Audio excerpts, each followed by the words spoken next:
General for the Middle East, Asia, and the Pacific, Departments of Political and Peace-Building Affairs and Peace Operations.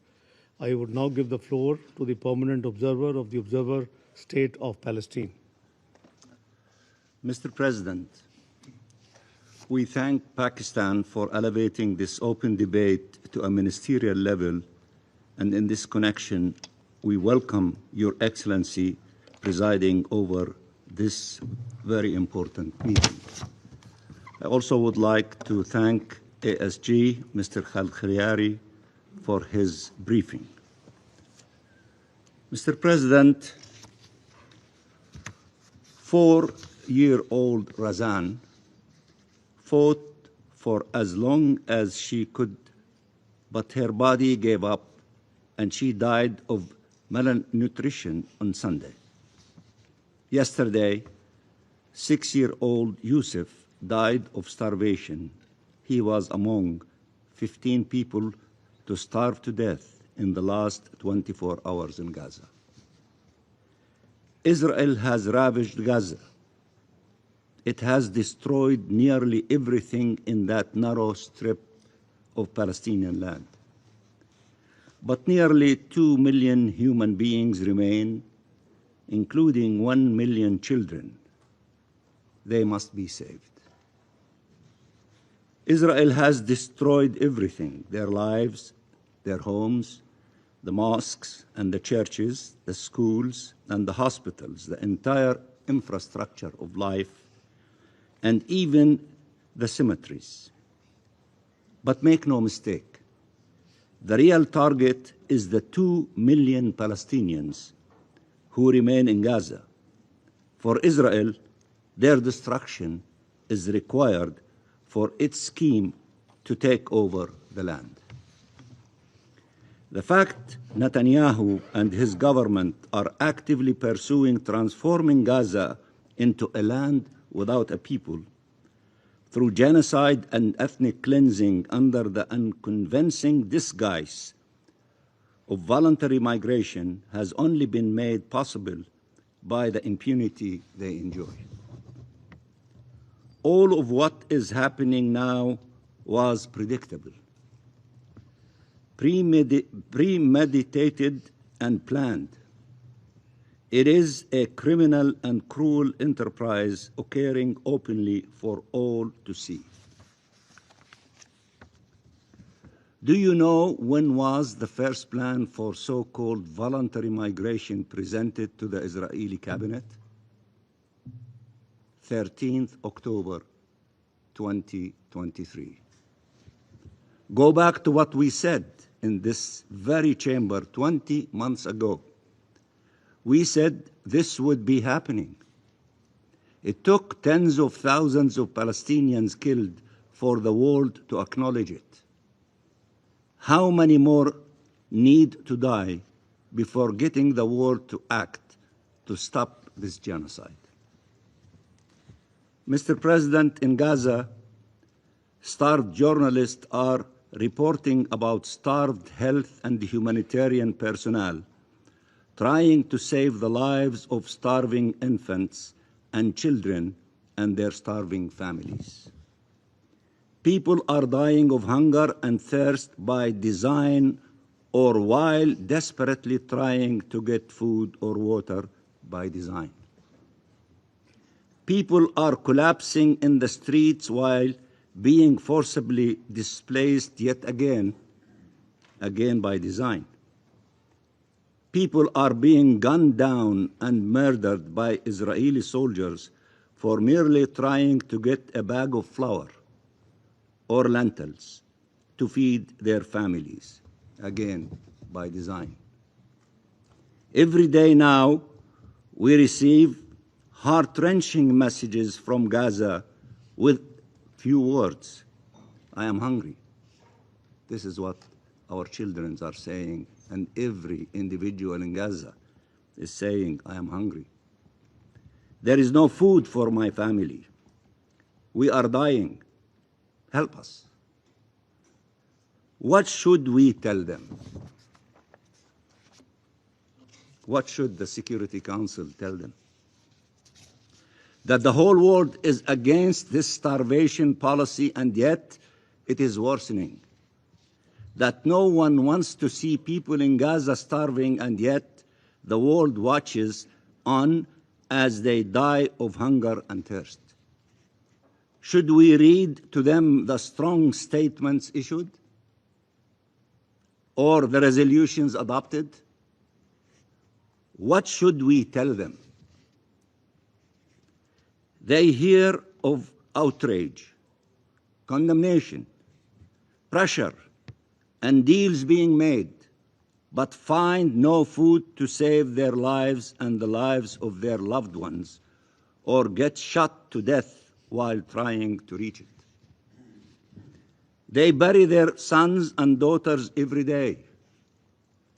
They grow thinner as their bodies eat away at them every day, wasting away, their struggle to survive more painful and more crushing every day. What should we tell them? That the negotiations for a ceasefire continue, and that in the meantime Israel has been given a right to massacre them and to deny them aid to life? Is that what international law stipulates? Is that what humanity dictates?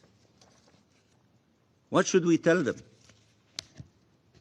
That this is the extent of what the world can do or is willing to do to save Palestinian lives? That the fact the perpetrators of these horrors are Israelis means they cannot be held to account? That there is aid at the borders and brave UN and humanitarian personnel ready to distribute this aid as they had done before, but we cannot get Israel to open the crossings and allow the aid to be distributed without killing those distributing it or those receiving it. What is our collective plan to actually save lives? What is being done now that could actually stop this horror? That is the only measure that matters. Are we doing what is necessary to save the millions of lives at risk? Are we upholding our legal, political, humanitarian, moral, and human obligations? And the answer is absolutely clear: we are not. So which one is it? Are Palestinian lives not worth saving?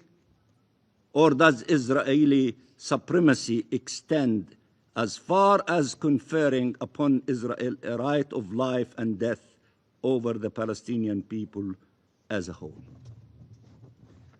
Mr. President, it is now for every state to determine where it stands at this historical juncture. Every single country will be asked, what did you do during this genocide? Not what you said or what you considered doing, but what did you actually do? What did you do to stop it and stop the destruction of human life? There is no time to waste and no place for self-inflicted powerlessness. Countries have tools they need to use, nationally and collectively, to bring the genocide to an end. Ask yourselves, did we do everything possible? And I assure you, it is impossible to say yes.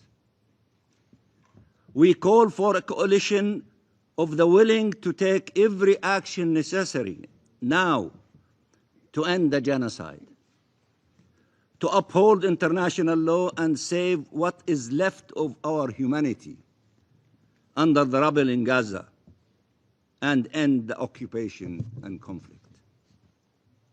A year ago, the ICJ adopted a landmark opinion on ending the unlawful presence of Israel in the occupied Palestinian territory that spelled out in no uncertain terms the obligations of Israel and, as importantly, the obligations of third parties. You. Any state claiming to be a law-abiding state must take action to comply with this opinion and ensure it moves away from complicity and contributes to accountability. The General Assembly called over a month ago upon all member states to individually and collectively advance accountability and take all measures necessary in line with international law and the Charter of the United Nations to ensure compliance by Israel, the occupying power, with its obligations. Since the adoption of that resolution, more than 3,000 Palestinians were killed, the majority women and children. States must act now to stop these atrocities. I represented the state of Palestine at the meeting of the Hague Group in Bogota, Colombia, where countries came together and adopted concrete measures to halt the genocide and advance accountability. This is an important step in the right direction. Several of the countries represented here have also announced concrete steps and initiatives to the same effect. But much more needs to be done, and fast. The commitment is good by some, but it's not sufficient. We need more from all of you. Within days, not weeks, and certainly not months, we are out of time, because every day we fail to act, children are killed, starved, orphaned, burned, disabled, and traumatized. Families are shattered. Life is destroyed. Red lines are useless if they can be crossed over and over again without consequences. Rules are worthless if we are not willing to sanction their breacher. Words are meaningless if they are not followed by action. We need you to act, and act now. Of course, it is better to speak out rather than stay silent, but speaking out cannot be an alternative to action, especially when it is evident Israel is not listening and becoming only more brutal, only more dangerous. And we should not pretend we are not hearing what Israel is saying or not seeing what it is doing. Netanyahu, Katz, Saar, Smotrich, and Ben Gvir are clear. They say there are no innocent people in Gaza. They call our children children of darkness. They call our people human animals and have been acting accordingly. They spoke of inflicting death and destruction on all of Gaza, and they did. They are confessing to their own crimes and are committing them in plain sight for all to see. 7 decades of impunity make them confident they have no reason to hide their intentions or actions. Mr. President, we warn against all those who try to portray this conflict as a religious conflict, including those who do so to shield Israel from criticism and condemnation. This is not a conflict between Jews and Muslims. It is a war against Palestinian presence in the land of Palestine. Palestinian Christians are not spared. From Gaza to Taibe, from Bethlehem to Jerusalem. The Israeli strike against the Holy Family Church is not the first of its kind.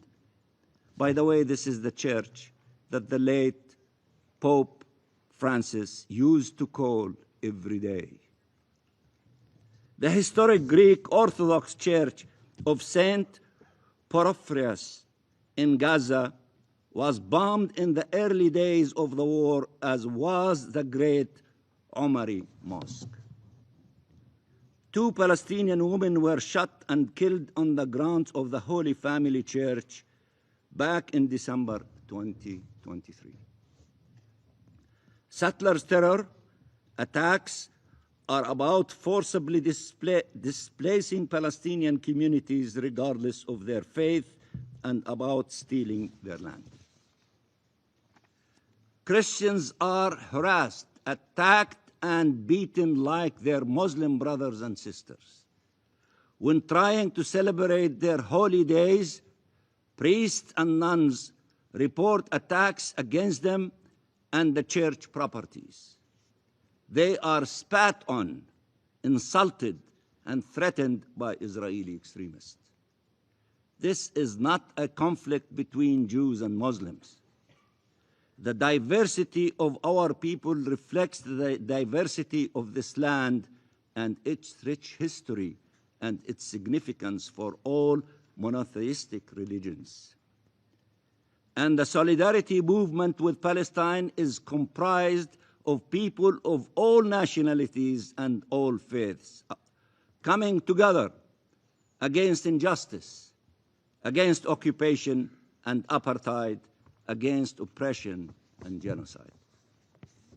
And it includes Israelis who care about justice, but also about Israel and its future.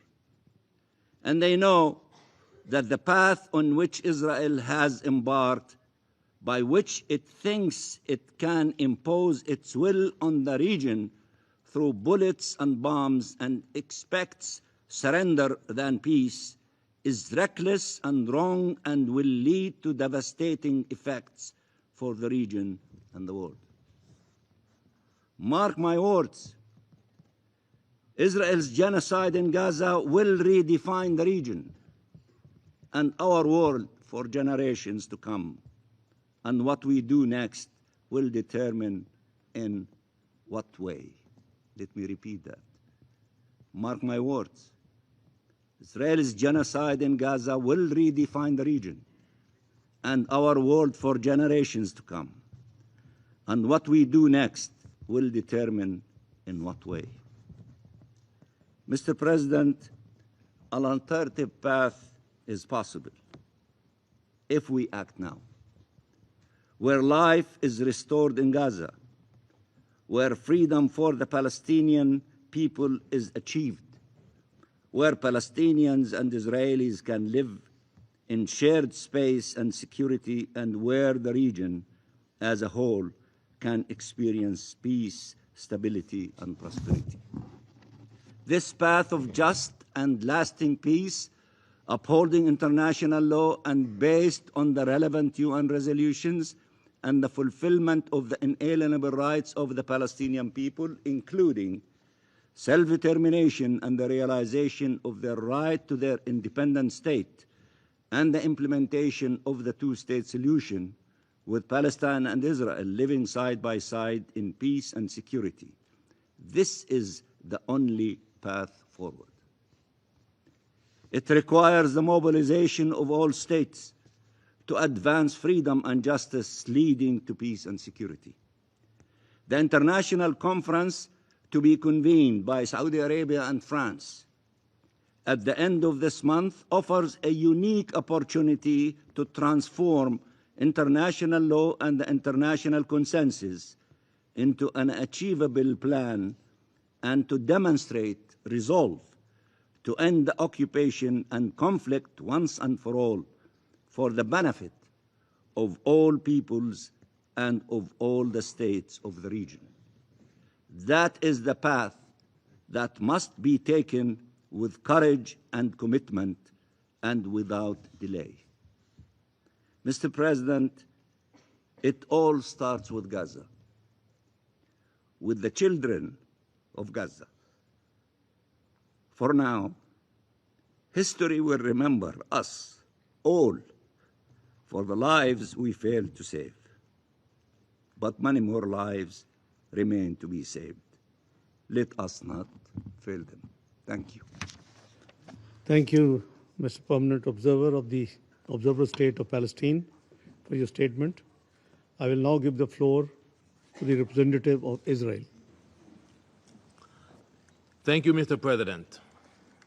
I believe this chamber and the UN would benefit from something basic, a full and honest overview of the current state of our region. Let's begin in Gaza, where Hamas continues with its deprived tactics. 50 innocent people remain held hostage. Israel has been working tirelessly to bring them home. We have made compromise after compromise, crossing lines no other nation would consider. But Hamas has rejected each and every offer. Even as we speak, we receive rejections from Hamas. For Hamas, the suffering of its own people is their greatest weapon. The longer the misery continues, the longer they can feed it into their propaganda machine. I am sure that all of you will address the humanitarian situation. But I will remind you, you all must focus your pressure where it belongs, on Hamas. They are the ones who are saying no to the offer. If you don't believe me, you can ask the US, Qatar, Egypt, the ones who are trying to negotiate. They are rejecting every offer. In Lebanon, the new government has made promising statements about reform, and we are listening. But Hezbollah is busy attempting to rearm and reassert itself in southern Lebanon and Beirut. We have seen this movie before. We know how it ends. Israel will never allow this to happen. We will not permit Hezbollah to rebuild its terror infrastructure on our northern border. In Iran, the genocidal regime that spent 12 days launching missiles at Israeli civilians is trying to restart its nuclear program. Since today we have the so-called privilege of the presence of Deputy Foreign Minister Rabadbi here today, so let me ask him directly, what is your plan now? Will you continue with your murderous agenda? Will you keep running toward a nuclear bomb? Will you keep expending your ballistic missiles for attacks on civilians? Will you keep pumping money into your terrorist proxies? You don't need to answer, because we already know it. Now is the time for action. Sanctions must not be lifted, they must be imposed now, on the regime's economy, on its terror network, on its ballistic missile program, and on the individual leaders who sit in Tehran and plot murder as their foreign policy. In Syria, jihadist forces have traveled south of Damascus to the Druze city of Suwaida, where they have committed unimaginable atrocities. Hundreds of innocent men, women, and children now lie dead. I have personally received hundreds of calls from my Druze friends from Israel, terrified and horrified by what is happening to their people. Their family ties cross the border. Their brothers and sisters live both in Suwaida and in Israel. For us, this is personal. It is Israel's sacred moral duty to stand by our Druze brothers and sisters in their time of need. We are guided by our unshakable moral compass. We will not stand idly by while innocent minorities are slaughtered, just kilometers away from their Israeli family members. So yes, the Middle East today is embroiled in chaos, but is also filled with opportunity. There is chaos for the innocent hostages still trapped in Hamas's tunnels, chaos for the civilians and minorities in Lebanon and Syria still facing terror, chaos for the entire region as Iran continues to push the world to the edge.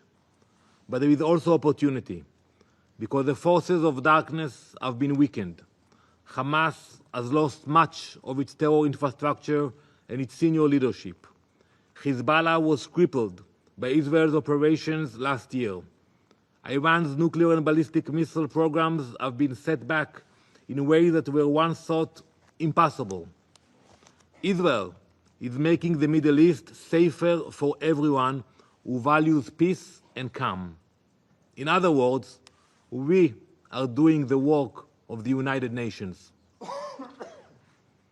While Israel dismantles terror networks and protects innocent lives, what does the UN do? It clings to its political agenda. It protects its bias. It defends the agencies that have long abandoned neutrality. You don't need to look far to see this bias in action. Just look at the statements and conduct of Tom Fletcher and his agency, OCHA. Too often, Mr. Fletcher has forgotten or decided to ignore that his statements have consequences. He has repeatedly abandoned his sacred responsibility to act without bias, choosing instead to fuel a political campaign against Israel. Several weeks ago, Mr. Fletcher claimed that 14,000 babies in Gaza would starve to death within 48 hours. That statement was false. It was baseless. While he quietly walked it back, the damage had already been done. But with another lie, Mr. Fletcher has not walked back: the accusation that Israel is committing genocide. He knows it's not true. He knows it. There are facts, international law, you have to prove intention. Yet he said it anyway. That word carries more weight than any other accusation. To use it falsely is to dishonor the memory of real genocide victims and to endanger more lives by fueling hatred. It is not too late to correct the record. Israel demands that Mr. Fletcher retract his statement, publicly, unequivocally, and immediately. But this is no longer just about one official's reckless remarks. His responsibility has infected OCHA from top to bottom. Let's start with the data. On May 6, OCHA published figures claiming to show civilian casualties in Gaza. Officially, just 2 days later, those figures were reduced by over 10,000. Not by 1, not by 10, not by 100, and not by 1,000, by 10,000. Just like that. No explanation, no accountability, just a quiet adjustment. No, 10,000 less. As if the original numbers weren't already plastered across headlines worldwide. OCHA has built its reports almost exclusively on data from Hamas-run institutions. There is no independent verification, no cross-checking, no effort to distinguish between civilians and terrorists. Every casualty is listed as a civilian. This violates the UN's own standards in every other conflict. But when it comes to Israel, those standards disappear. At the same time, OCHA has actively undermined Israel's humanitarian efforts in Gaza. It tracks only UN-coordinated aid while ignoring the thousands of trucks of food, medical supplies, and fuel that Israel, the private sector, and other partners have delivered. OCHA has undercounted over 13,000 trucks. That's a deliberate choice to misrepresent reality. Perhaps most disturbing, Israel has uncovered clear evidence of Hamas affiliation within OCHA's ranks. So when you combine all of that with Mr. Fletcher's repeated falsehoods, you are not looking at a humanitarian agency, you are looking at a propaganda machine. I have said many times before, Israel believes in humanitarian work. We are committed to helping civilians, to protecting innocents, and to ensuring aid reaches those who need it. But we will not work with organizations that have chosen politics over principles. Mr. Fletcher has made it clear that OCHA is no longer a neutral agency. Israel is therefore left with no choice but to act.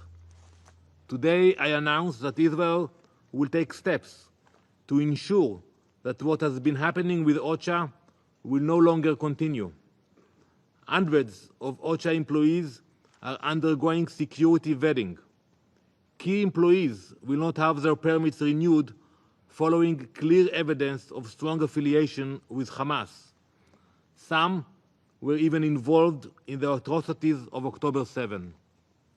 Israel will no longer grant automatic visas to OCHA's international staff. Visas will now be limited to 1 month's terms. What was will no longer be. Jonathan Whitehall, OCHA's head of office for the so-called territories, has consistently and outrageously demonstrated his bias and agenda against the State of Israel. He will not have his visa renewed, and he will leave the country by July 29th. Mr. President, at some point, enough is enough. Enough with the hypocrisy. Enough with the bias. Enough with the endless defamation campaign against the State of Israel. Israel is doing the job the UN was created to do. We are dismantling terror networks. We are protecting civilians. We are standing up for minorities under threat. While Israel fulfills this mission, many within the UN spend all of their energy, 24/7, trying to smear Israel, protecting its own biases, siding with the very actors that fuel the chaos. It is time to return to the UN's core purpose. Israel will continue to do what is necessary to protect our people, defend our borders, help our neighbors in need, and bring our hostages home. We invite the UN, finally, to do the same. Thank you.